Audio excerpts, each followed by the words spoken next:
Hello and welcome to this video on Buddhism. This video is chapter 3 of my class, What's the Difference? Comparing Christianity to other world religions. And this video exists because I was recording the class, audio recording the class, as we took each class. However, it turned out that last Sunday when I taught this information in my church, I forgot to, well, actually I had the tape recorder running, the audio recorder, but it had an SD card that was full, so only a few minutes of it was recorded.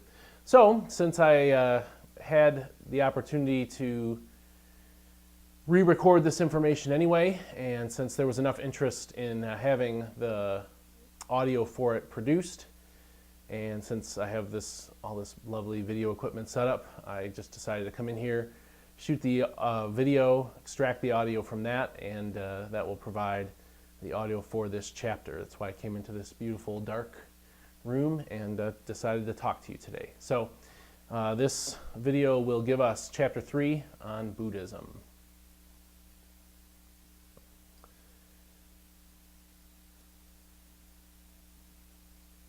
Hinduism and Buddhism both originate from India, and they both have some concepts in common.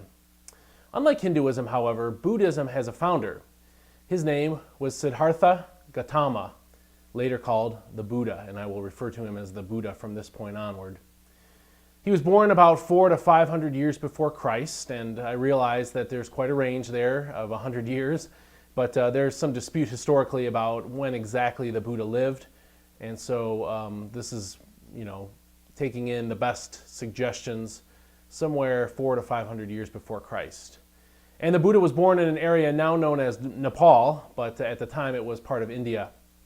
He was born to Hindu parents and therefore was familiar with Hindu ideas and concepts, and his father was a wealthy leader in India's warrior caste. Now, because of what his father had lived through as a warrior, he really wanted to shield his son from suffering. And so he gave him a palace to live in and gave him a wife and forbade him from ever leaving the palace grounds. But one day when he was 29 years old, the rebellious side of Siddhartha got the best of him, and he decided to leave the palace. And as he did, he encountered 4 people who represented 4 different kinds of suffering. The first person that he encountered was an old man who, of course, was suffering from the effects of old age. The second person he encountered was a sick man who was, of course, suffering from illness. The third person he encountered was a dead man who, of course, was suffering from death. And the fourth he encountered was an ascetic, someone who had deliberately chosen to be poor in order to find some sort of spirituality. And so this man, although it was by his own choice, was suffering from poverty. Now, after experiencing these 4 sights, Siddhartha left the palace permanently and didn't even say goodbye to his wife and son. And he renounced his position and all of his wealth, and he went on a spiritual quest, seeking the answer to suffering. He was so troubled by the suffering he encountered on his journey outside the palace that he decided he was going to make this a matter of spiritual questing for himself. And so he decided to begin by living a life of poverty. He had lived a life of plenty, had lived in a palace and had everything he needed, had been shielded from suffering up until this event in his life. And so Siddhartha decided to go the other route and live a life of poverty and asceticism. But after living in an ascetic life for quite a while, he did not find the spiritual light to escape suffering that he was seeking. And so at age 35, according to his own testimony, he was meditating under a fig tree by a river and experienced what he called enlightenment, after which he began to be called the Buddha, which means enlightened one, or awakened one, or one who has woken up. And this is where Buddha claims to have discovered the middle way between self-indulgence and asceticism, both of which cause suffering. Now remember, Siddhartha had begun living a life of plenty. He lived in a palace provided by his father. He had a wife and a son. He was shielded from suffering. Then he goes out on this surreptitious journey away from the palace, and he encounters suffering. And so he leaves the palace, decides to live the life of asceticism. So he has lived these polar extremes in his life. He's lived a life of plenty, and he's lived a life of asceticism. And despite having both, he did not find an answer to suffering. Neither plenty nor asceticism gave him an answer to the problem of human suffering. And so while meditating and after experiencing what he calls his enlightenment, the Buddha decides that there is a middle way between these two poles. There's a middle path which he found, in which he claims to have found the answer to suffering. And this middle way involves the extinguishing of desire, which to the Buddha causes human suffering. Now, this middle way is developed along what Buddhists call the eightfold path. And as we go a little further into today's discussion, we'll look at what the meaning of the eightfold path is. Now, if you're using the class notes that I prepared, you will see in your notes right now a table showing the relationship between Buddhism and Hinduism. And I've given you this table for a couple of reasons. One is that because Buddhism and Hinduism share some things in common, they are frequently grouped together. And in fact, according to some of the research that I've done, there was a time when Buddhism as a separate school of thought almost became indistinct from Hinduism. But most Buddhists today have some very serious differences with Buddhists. Most Buddhists today have some very simple, very significant differences between themselves, Buddhists, and Hindus. And so while they do share some characteristics in common, such as a belief in karma and a belief in reincarnation and an origin in India and so forth, even though they have these things in common, they really are distinct in terms of their schools of thought and what they believe about spirituality and so forth. And so the table that I've given you here, I will not take time to elaborate on, but if you're looking at the notes, you will see that there are some serious differences between Hinduism and Buddhism. The most important of which is that Hinduism, of course, believes in the existence of God.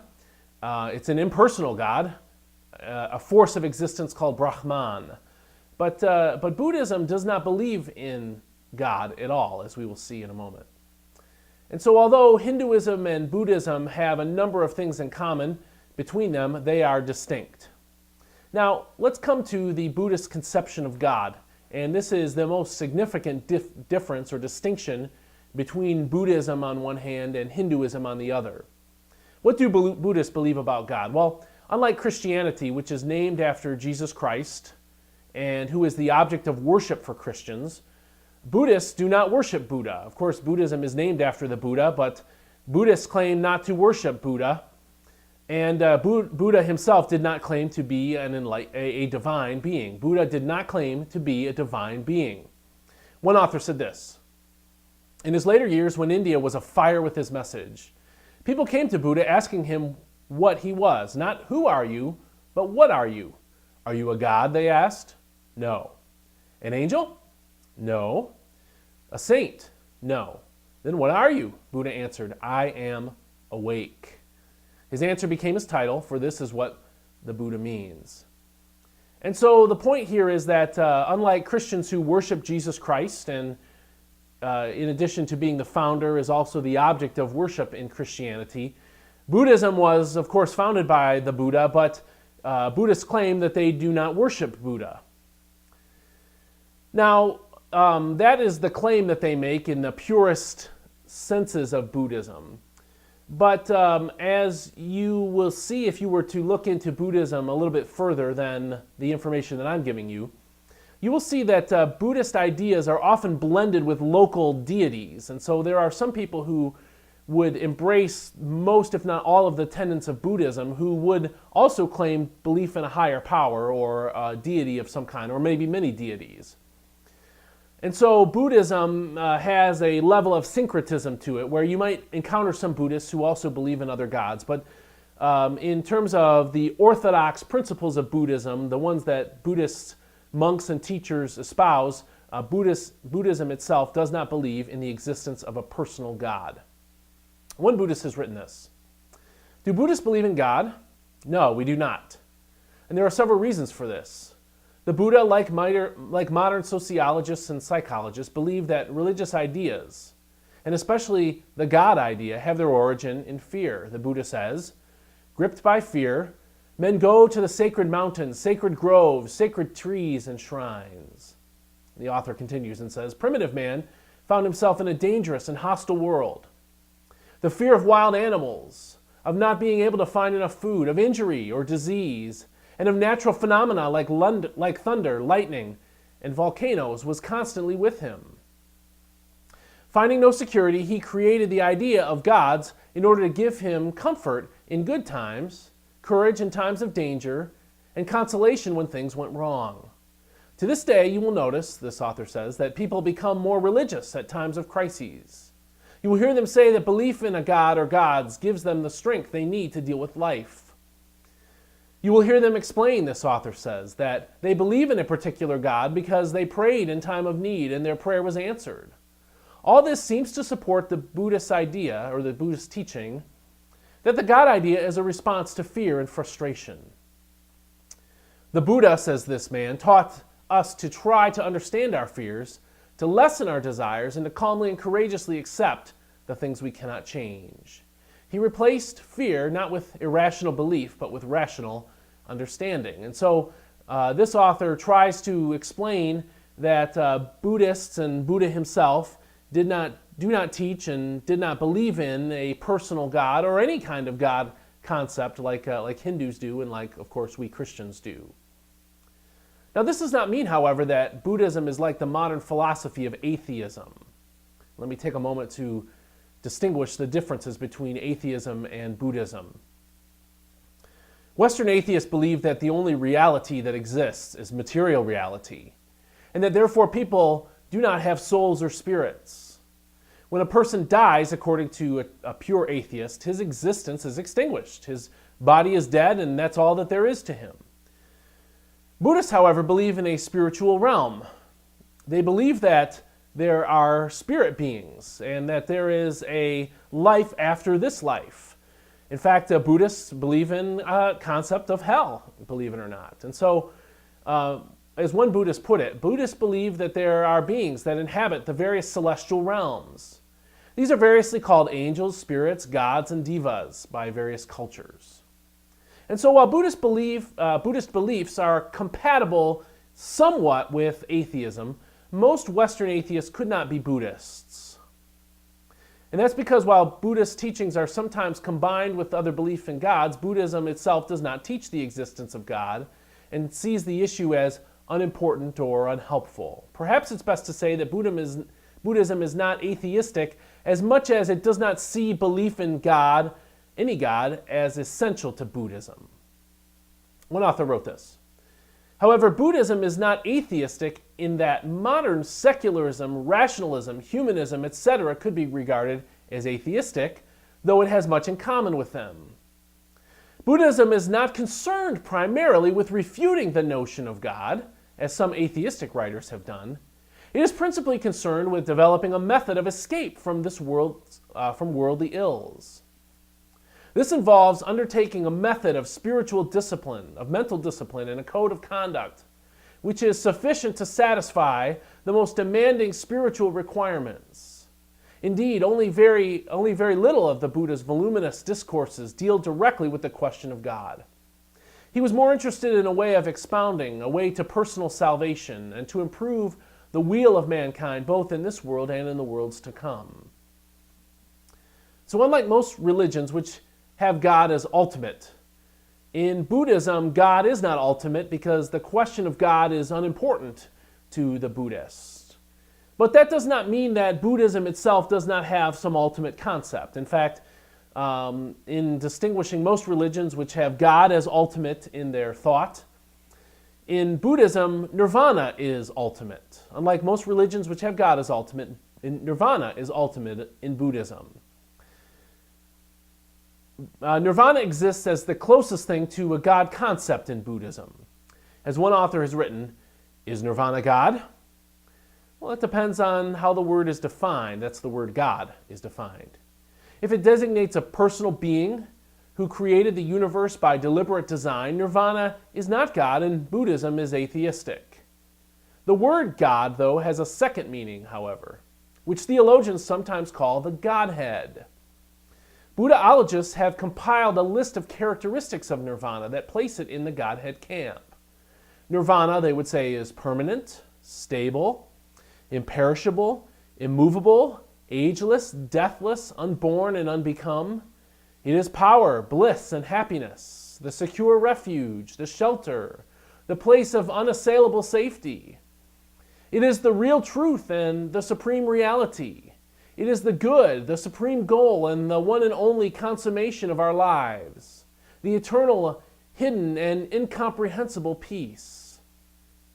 And so, Buddhism itself, although does not believing in a personal God or even an impersonal God, because nirvana is ultimate in Buddhism, you might say that the God concept, the attributes that most Christians and other theists would ascribe to God, are ascribed to what Buddhists believe in as nirvana.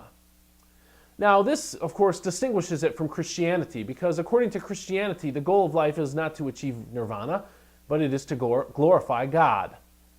1 Corinthians 10:31 from the Bible says, "So whether you eat or drink or whatever you do all for the glory of God." And this is just one of many passages in the Bible that say that the ultimate purpose of worship, of the Christian life, of belief in God and His Son Jesus Christ, is to glorify God. And in fact, one formulation of Christian doctrine, the Westminster Confession in question 1 says this: "What is the chief end of man?" And the answer is the chief end of man is to glorify God and enjoy Him forever. But Buddhism, by contrast, has as its goal to enter nirvana, which is not worshipped as we worship God personally, but being the ultimate goal, it stands in the place of God in Buddhist thought. Now let's compare Buddhist beliefs about God to Christian teaching about God. In Christianity, of course, we believe many things about God. We believe that God is Trinity. We believe that God is Creator. We believe that God is holy and just. We believe that God is loving and merciful and gracious and so forth. All of those characteristics, which if you're looking at my notes, are listed on the on the right side of the table there, contrasting Buddhism and Christianity. But when we look at what Buddhism posits about God, of course, it would deny every single one of these things. Buddhist thought, when compared to Christianity, would say that all of these characteristics of God are unimportant and, in fact, incompatible with the fact of suffering. They would say that a God who is loving cannot be true because suffering exists, and so forth. And so Buddhists do not seek to worship a personal being. They seek to extinguish all desire and thus become enlightened, like the Buddha himself. When an enlightened person dies, according to Buddhism, he enters nirvana. And so this is one way in which Christianity's teaching about God is separate from Buddhism. Now, in terms of Buddhism, what is humanity's relationship to God? What does the Buddha say about humanity and its relationship to God? Well, again, since Buddhism itself is explicitly non-theistic, it therefore does not have anything to say about humanity's relationship to God. Now, although there are Buddhist temples, they do not exist for worship or prayer, but rather for meditation and for instruction. Buddhism, formally speaking, has no place in it for prayer or for worship. Meditation, as we'll see, is for attaining enlightenment. It's not about worship or prayer. For Buddhism, the ultimate goal of spirituality is not to connect to the Creator God, but to end one's own suffering.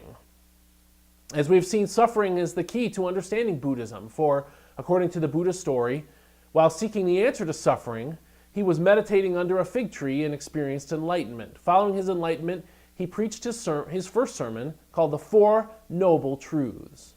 And the Four Noble Truths summarize the Buddha's enlightenment. And so I'm speaking about them here under this heading of Buddhism's relationship to humanity, or God's relationship to humanity, to clue you in on what Buddhism teaches about man's relationship to spirituality and how enlightenment, which is the goal of Buddhism, is found.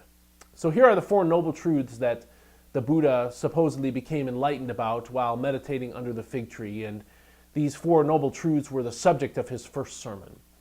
Number one, the first noble truth, according to the Buddha, is that life is suffering. Number two, the second noble truth, is that suffering comes from desire.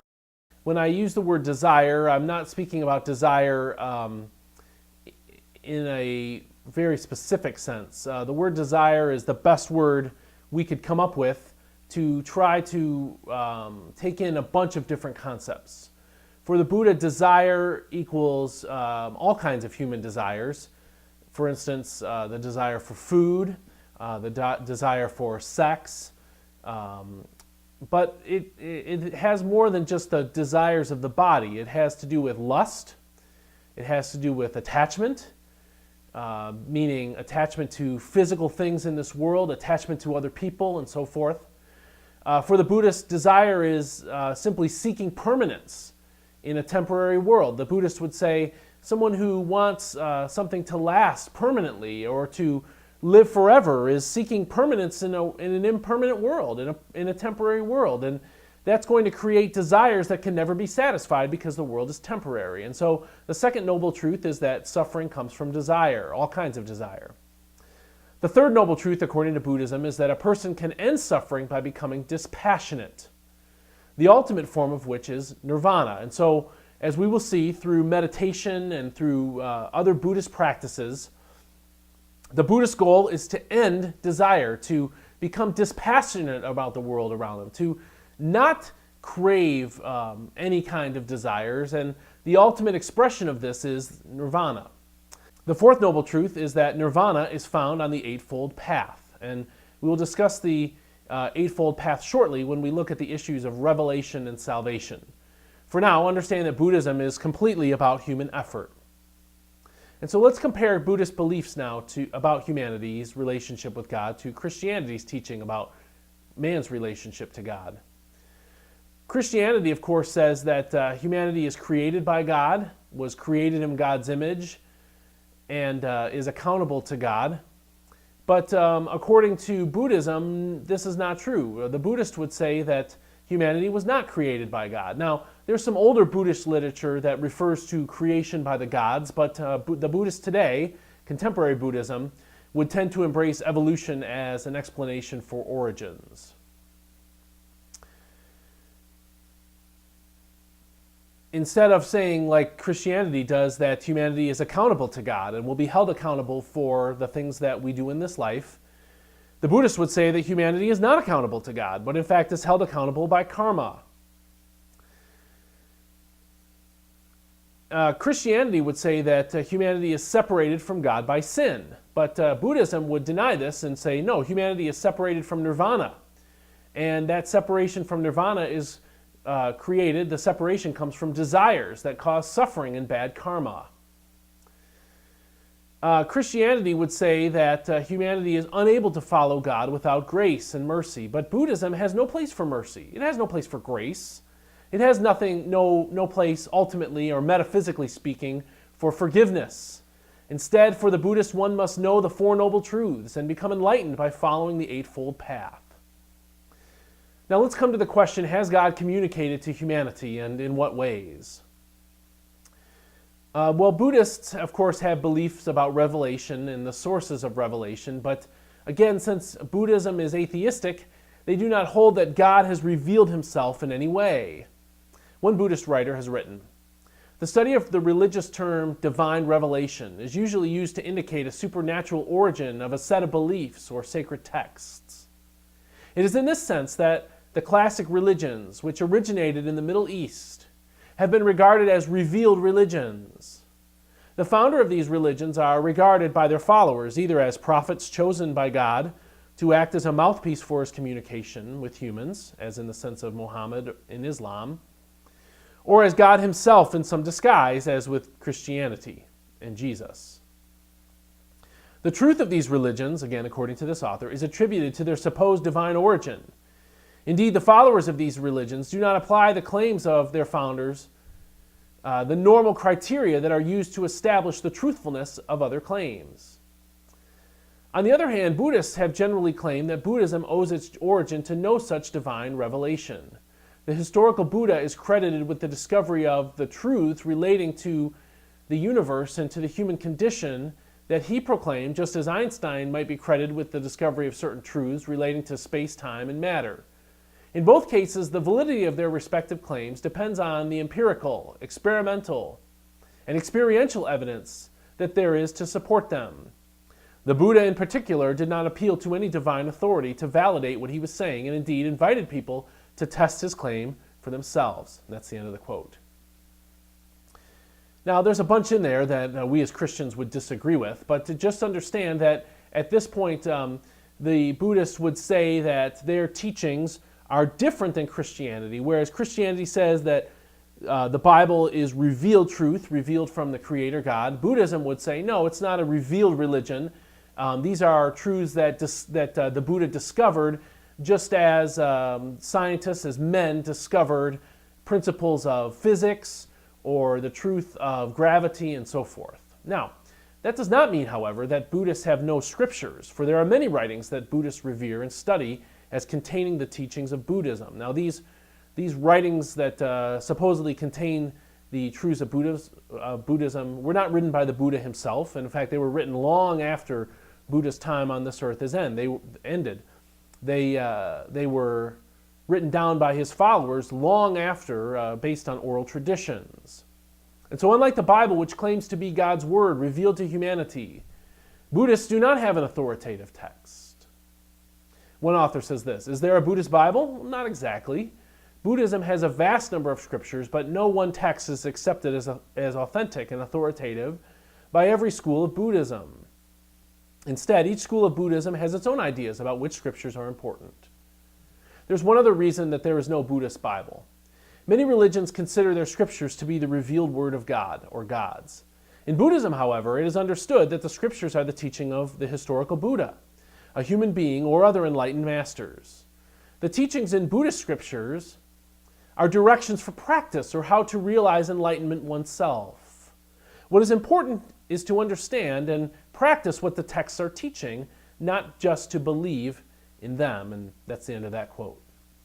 Although Buddhism does not claim to have revealed authoritative scriptures, it still has essential truth claims. The essential truth claims of Buddha are contained in the Eightfold Path. And you may remember earlier that I said that Buddhism and Buddha's enlightenment happened when he discovered the Four Noble Truths. And the fourth of those Four Noble Truths is that enlightenment is found on the Eightfold Path. And so now it's time, when we discuss the issue of revelation and salvation, to talk about the Eightfold Path. Remember that when the Buddha experienced enlightenment, he believed he had found a middle path between suffering and self-indulgence. That middle path is the Eightfold Path. Also recall that in Buddha's sermon, The Four Noble Truths, the fourth noble truth was that Nirvana is found on the Eightfold Path. And so let's look at the Eightfold Path. And this Eightfold Path all involves righteousness in a general sense. Number one, the first truth on the Eightfold Path is what Buddha called right view. And this means the right outlook about the world around you. It means believing that the Four Noble Truths are true, and thereby getting the right view or understanding of the world when you understand the Four Noble Truths. To a Buddhist, the right view is that there is a moral law of karma that will produce reactions in your life, and that everything is impermanent, which is what makes desire unfulfillable, and that the world around you is suffering. These are all the essential truths, according to Buddhism, for finding right view. Second on the Eightfold Path is right intention. After understanding the Four Noble Truths to get a right view, the Buddhist then resolves to remove themselves from immorality and to seek moral self-improvement. The right intentions specifically are to renounce desire, to resist anger and other bad intentions toward others, and to become compassionate and nonviolent. And so the second stepping stone, you might say, or the second step on the Eightfold Path has to do with right intentions, the intention to get rid of these things in your life, these desires that cause suffering for yourself and for other people. Third on the Eightfold Path is right speech. Right speech. In this step on the Eightfold Path, the Buddhist chooses not to lie or to be deceitful. He or she then resolves not to speak in ways that harm others, such as slander or gossip, or even to use speech that is shallow and purposeless. I guess the Buddhists have no room in their religion for small talk. One author says this, positively phrased, this means to tell the truth, to speak friendly and warm and gently, and only to talk when necessary. And that's the end of the quote. Fourth on the Eightfold Path is right action. Right action. This means using the body in a morally positive way by not killing or hurting others, by not stealing or defrauding others, and by not engaging in immoral sexual activity, which to the Buddhists is not so much about marriage as much as it is about harming other people through sexual activity. Number 5 on the Eightfold Path is right livelihood. On this step, the Buddhist seeks to earn a living that does not harm others. One author says, quote, the Buddha mentions 4 specific activities that harm other beings and that one should avoid for this reason. Number 1, dealing in weapons. Number 2, dealing in living beings, such as including raising animals for slaughter, as well as slave trade and prostitution. Third, working in meat production and butchery. And fourth, selling intoxicants such as poison and other poisons such as alcohol and drugs. Furthermore, any other occupation that would violate the principles of right speech and right action should be avoided. And so on the 5th step on the Eightfold Path, the Buddhist looks after his living and tries to earn his living in a way that does not violate these other tenets of Buddhism. 6th on the Eightfold Path is right effort. And this is all about willpower. In this step, the Buddhist resolves to try to give mental energy and force of will to the other steps on the Eightfold Path. It's about your desire, your intention, your will to be dedicated and to dedicate yourself to moral improvement. It's to give your effort, not to earn these desires that cause suffering, but rather to follow these phases of improvement. And the above 4 phases of right effort mean to, number 1, prevent the unwholesome that has not yet arisen in your life. So other unwholesome desires that you've not struggled with, you resolve to try to keep them down. Number 2 is to let go of the unwholesome that has already arisen in yourself. The desires that you're aware of need to be extinguished and tamped down. Third is to bring up the wholesome that has not yet arisen in yourself. There are wholesome desires within you, the Buddhists would say, and you need to arouse those, to stir them up and to raise them into your life in a conscious way. And number 4, to maintain the wholesomeness that has already arisen in yourself. Number 7 on the Eightfold Path is right mindfulness. Right mindfulness. This means to think before you speak and to try to stay in that middle path between self-indulgence and self-denial or suffering. This is done by keeping the mind free of covetousness, of malice, of laziness and worry and doubt. And then number 8 on the Eightfold Path is right concentration. Right concentration. This is all about meditation. And through meditation, the Buddhist focuses on one object, his breathing or a word, and seeks to create a state of heightened concentration that elevates the Buddhist concentration in the rest of his everyday life. Now let's compare these beliefs about revelation through the Eightfold Path to Christianity's belief about how God has spoken to humanity. In Buddhism does not agree that agree with or have any analogy to aspects of Christianity, such as that God reveals his existence through creation, or that God reveals his laws through conscience, or that God reveals himself through the Bible, or that God has revealed himself in Christ. Remember when we talked about Christianity, these 4 principles, that God reveals his existence through creation, through conscience, through the Bible, and through Christ, are the tenets of revelation that Christians believe. But the Buddhist has no analogy to these and doesn't agree with any of them.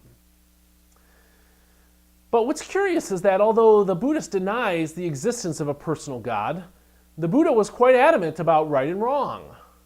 Notice that the Eightfold Path contains 8 ideas that a person has to do right in order to avoid bad karma or to break free of reincarnation and to find nirvana. Really, each of those right things is actually just a category containing many other attitudes and actions that the Buddha would say are right, and that have to be chosen against those that are wrong. Buddhism, then, is all about human striving. You are on your own for personal self-improvement, struggling against all the bad karma that you've accumulated in this life and, oh, by the way, in multiple lives past.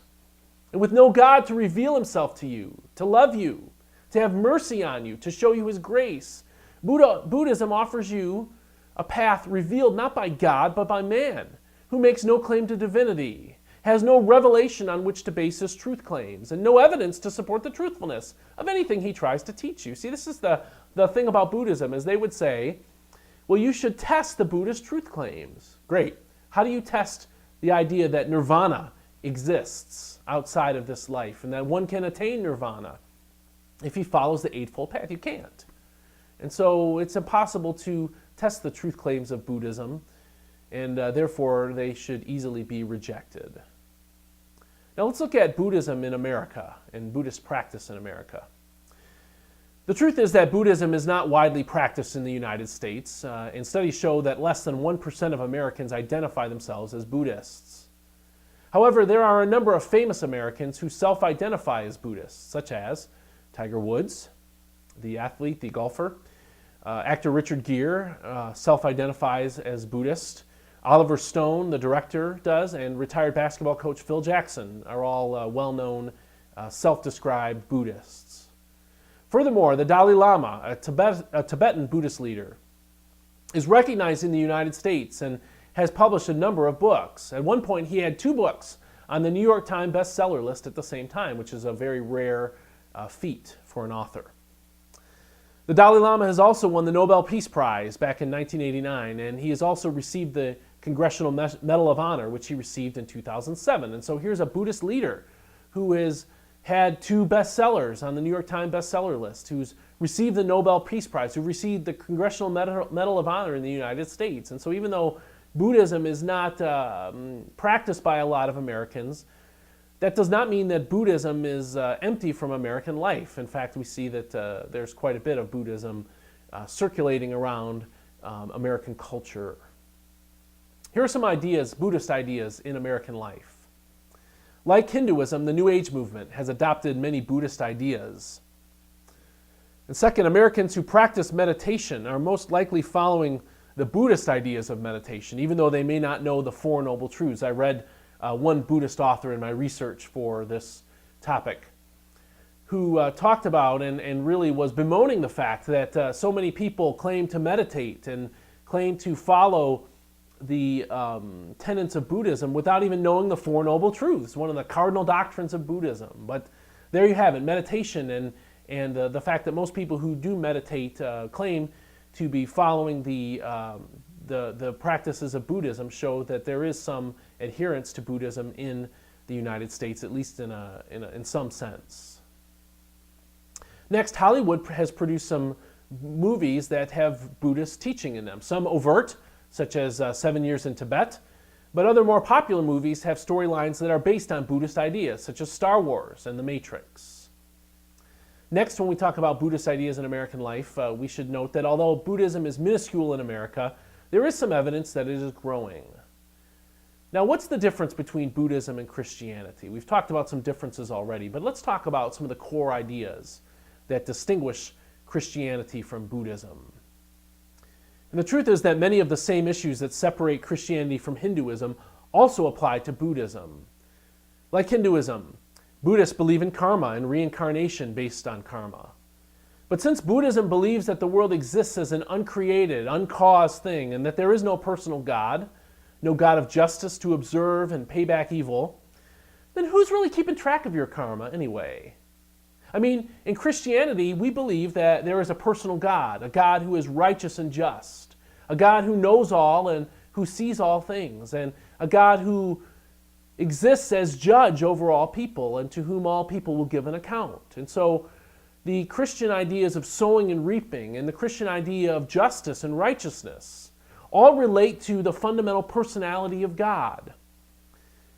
And while Buddhism claims that what you do in this life will affect your next life through karma, how is this possible? If there's no personal God to keep track of everyone's karma, then how can karma be visited upon you in the next life through reincarnation? And how can you ever know that you've broken free of it to find nirvana in the next life?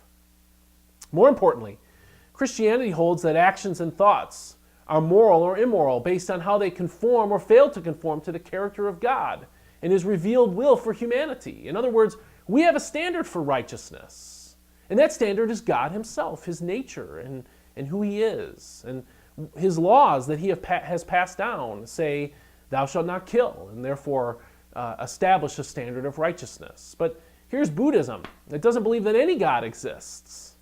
And so, if no God exists, then how can anything be judged as right, as in the eightfold path, where every one of those steps on the eightfold path has the word right modifying it? I mean, how can there be anything that's right in a Buddhist world?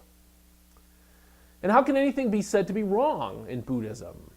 If no standard exists for measuring morality, if morality and karma and reincarnation are natural laws like the law of gravity, then where did these laws come from? I mean, Christians believe that even natural laws such as gravity and physics or the law of the farm, sowing and reaping, are expressions of the nature of God, that they exist because God decreed them to exist. And so Christians believe that these natural laws such as gravity, physics, sowing and reaping, and moral laws are established by an all-wise creator God who is holy, righteous, and just. Ideas of right and wrong make sense in Christianity because they all flow from the personality of God. And if there is no God, according to Buddhism, then the natural laws, which everyone sees the truth of, and the moral laws, which Buddhists also hold to, have no rational basis and should not exist. Let's come to the issue of suffering, because one thing that Buddhists and Christians can agree on is the existence of suffering. Going further, we've seen some agreement that suffering stems from desire, especially from immoral desires. In the Bible, in James chapter 1, verses 1 through 4, it says, What causes fights and quarrels among you? Don't they come from your desires that battle within you? You want something, but you don't get it. You kill and covet, but you cannot have what you want. You quarrel and fight. You do not have because you do not ask God. This passage acknowledges that sin is the result of desire and that most of the problems in the world stem from immoral desires or immoral actions that come from desire. But the similarities between Christianity and Buddha end right there. Buddhism does not have a good answer for the source of desire.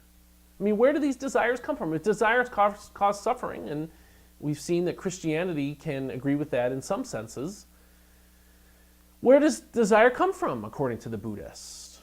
Well, Christianity holds that some desires were created by God and are therefore good.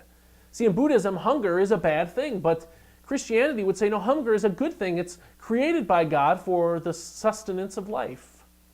The desire for sex, according to Buddhism, is bad because it's a desire.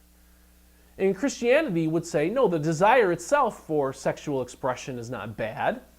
It was created by God, and in the context of marriage, it is holy and righteous and just. And outside the context of marriage, it becomes sinful. But Buddhism has no categories like that. All desires to the Buddhists are bad because they are going to lead you to suffering.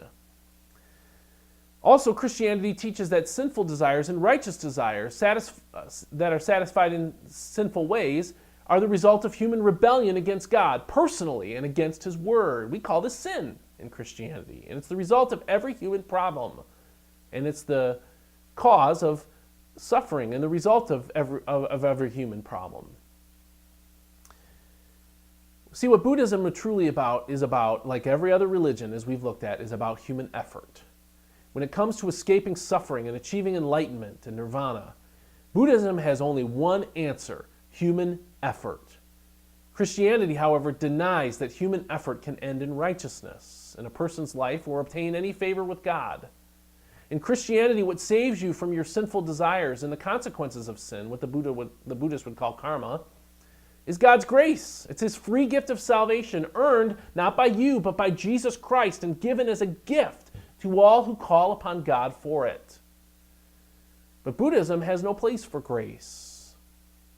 Your moral improvement and your salvation from karma is all up to you. There is no God who can save you. Christianity, however, has no place for human works in salvation. And like Hinduism, Buddhism has no capacity for forgiveness, no capacity for reconciliation. A person can't find relief from bad karma, and there's no metaphysical basis for human forgiveness and reconciliation in Buddhism. In Buddhism, all your unright view, unright thinking, unright speech, and so forth, all those negative things on the Eightfold Path, that just means that there's karma to pay. But in Christianity, Christ offers relief from all of these for those who call upon him. And so there are major differences between Christianity and Buddhism. And Christianity offers a much, much more coherent brand of spirituality because it's reflected in truth. It's reflected in the truth of the one true and living God who has revealed himself perfectly in the person of Jesus Christ.